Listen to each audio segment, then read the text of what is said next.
Sekjen PDI Perjuangan. TPS dan proses perhitungan terus dilakukan dan mencermati terhadap berbagai hasil dari quick count yang telah dilakukan. Maka sikap dari DPP PDI Perjuangan adalah yang pertama, kami mengapresiasi terlebih dahulu kepada seluruh rakyat Indonesia yang telah dengan penuh antusias untuk datang ke TPS dan pemilu bisa berjalan dengan lancar meskipun awan gelap demokrasi itu tetap terjadi dan mengganggu seluruh legitimasi dari proses demokrasi di Indonesia. Bahkan dari para pengamat dikatakan demokrasi Indonesia mengalami titik nadir dan terburuk di dalam pelaksanaan pemilu pasca reformasi karena begitu banyak kecurangan masif yang terjadi dari hulu ke hilir. Kemudian yang kedua, tentu saja kita harus mengikuti seluruh tahapan penghitungan sesuai dengan ketentuan undang-undang bahwa yang dipakai adalah berdasarkan proses rekapitulasi yang bersifat berjenjang dari TPS ke atas.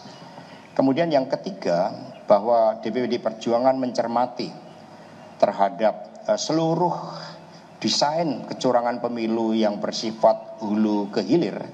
Suara rakyat adalah suara kebenaran. Karena itulah seluruh struktur PDI Perjuangan bersama dengan relawan, saksi dan kerjasama dengan P3, Perindo dan Hanura terus mengumpulkan suatu fakta-fakta yang di lapangan yang begitu banyak juga disuarakan oleh kelompok-kelompok pro demokrasi.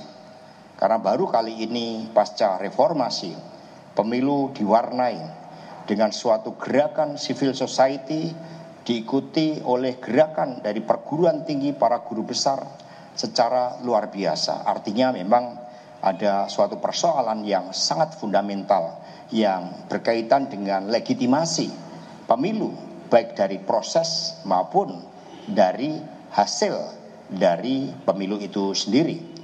Untuk itu kami akan mengusulkan kepada tim pemenangan nasional Ganjar Mahfud agar dibentuk suatu tim khusus.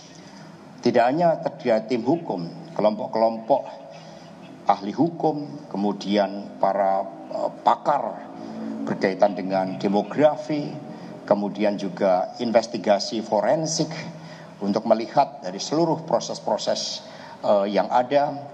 Dan tim khusus ini tentu saja juga menampung dari pihak-pihak yang punya interest yang begitu besar di dalam menjaga demokrasi Indonesia.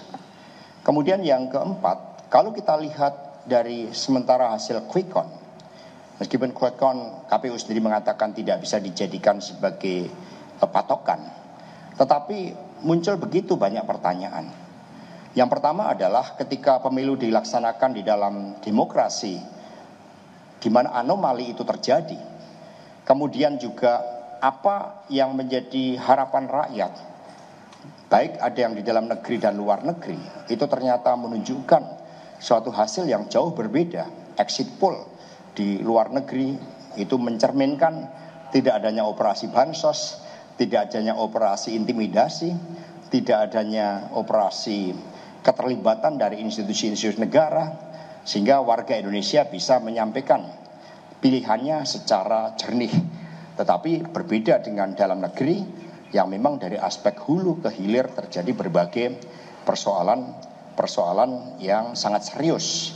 Sehingga anomali demokrasi inilah yang kemudian kami melihat nampak adanya fenomena overshooting. Jadi kalau berburu itu nembaknya berlebihan di situ. Ini pernah terjadi di Timur Timur pada pemilu tahun 97. Ketika suatu operasi masif dilakukan.